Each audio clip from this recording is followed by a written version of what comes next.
Hi, my name's Rick, and what I'm going to do here is going to be giving you a little bit of an update of how my lumbar discectomy went to as far as pain, the process, something to ease a mind of a 64-year-old man going through this for the first time.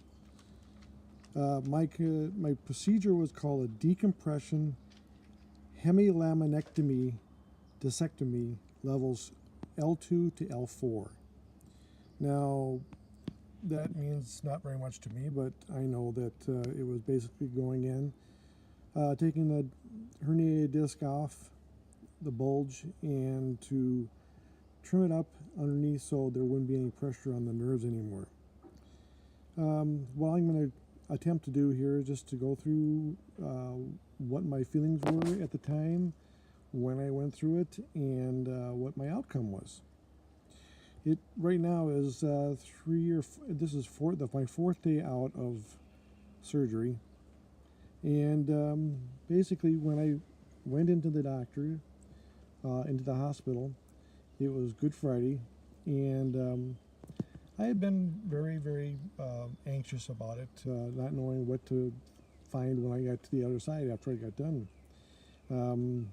Basically, what I did was went into the hospital and into the unit to get put together as far as what room I was going to be in and meet my healthcare team.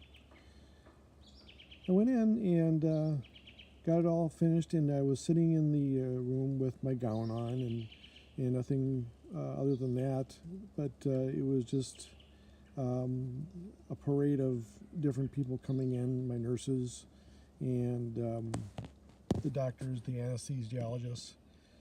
And really, basically, the first time anybody came in was the anesthesiologist, and they were basically going to tell me what was going to happen and when and how. I told them I was anxious and that I really didn't want to, I didn't want any pain, obviously. And they said, well, you're going to have some, but I didn't realize what it was going to be like. So he said it would be all taken care of. He was very nice and very professional.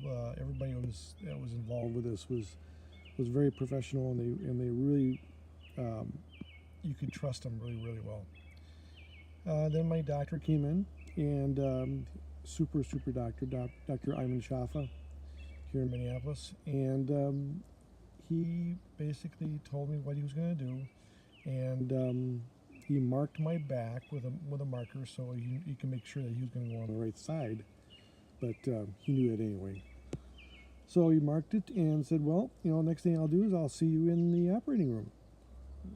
Well, I know they hooked me up with an IV, and really they said, in a few minutes we're going to probably be rolling out of here, and you can say goodbye to your wife, and I was kind of worked up about it, but you just, in that situation, you just let it go.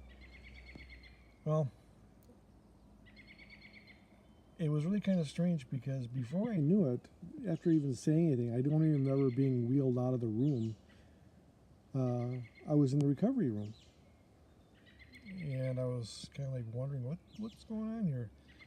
And I knew where I was. Obviously, you could tell. You're coming out of anesthesia, and you're just kind of out of it a little bit, trying to get your head clear, and I knew to do all my exercises with the pointing the legs, making sure there's no blood clots, and if you're looking at this, you know what I'm talking about. But finally, they said everything went fine, and it was a little bit longer than they thought, and it was about almost 3 hours for this procedure, and I was kind of surprised. But it worked out fine, and I wasn't in a real pain at all. The only thing at that point, you're just trying to get your head clear and know where you are and what's going on and what you're waiting for. And after it got to be maybe about an hour and a half at the most, when I was out of surgery, they said, well, you can probably, if you want to, if you can go home today. I was kind of surprised. My wife was too, And so we said, yeah, well, if I can go home, that's great.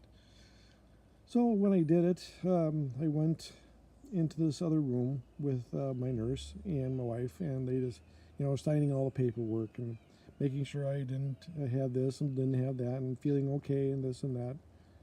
But I got home after that, I had about a 45-minute drive home from the hospital, and my wife, obviously, she was driving, but it really wasn't that uncomfortable. And it was kind of freeing knowing that I had it all done. I've been putting up with this pain for almost 4 months. I was having this pain, and I just thought, well, it's all done with now. I'm taken care of, and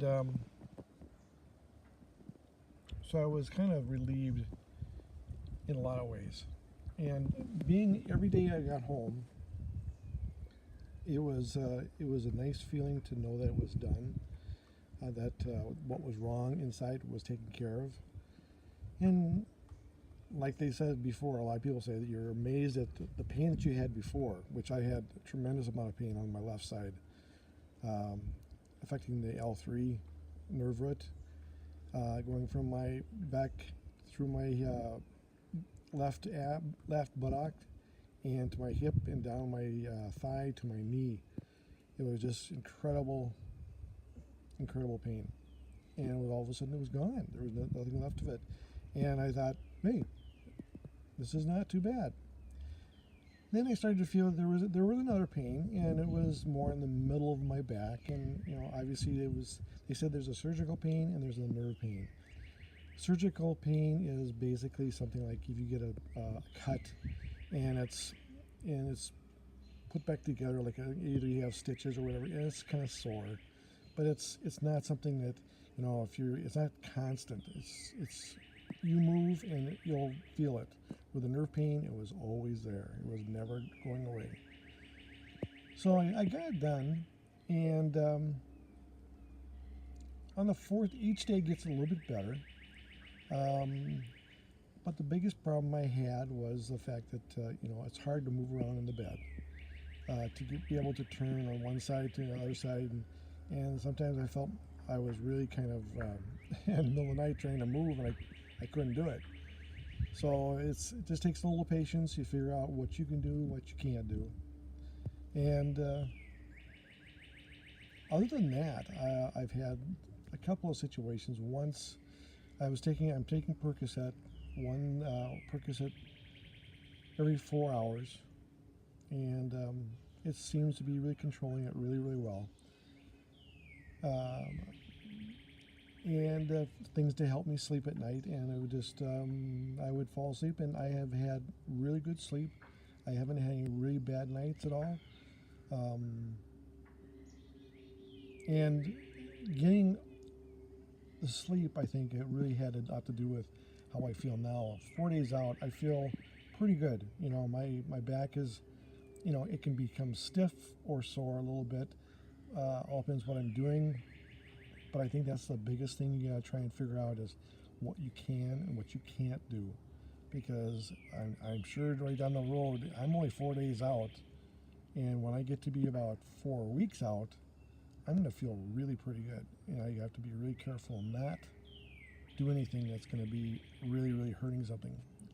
But you have to really control yourself as far as what you can do, what you can't do. Keep it in mind that you need to walk. Always, I have my phone, actually, I had to set up a timer at every 30 minutes. I got up and moved around a little bit. Just even if it was, in the beginning, it was just like, 5 or 6 steps back and forth, maybe 2 or 3 times. But something to always keep on walking, because believe it or not, when you start to walk, it feels better. So I suppose it gets the oxygen put in there a little bit easier, and it makes it feel better.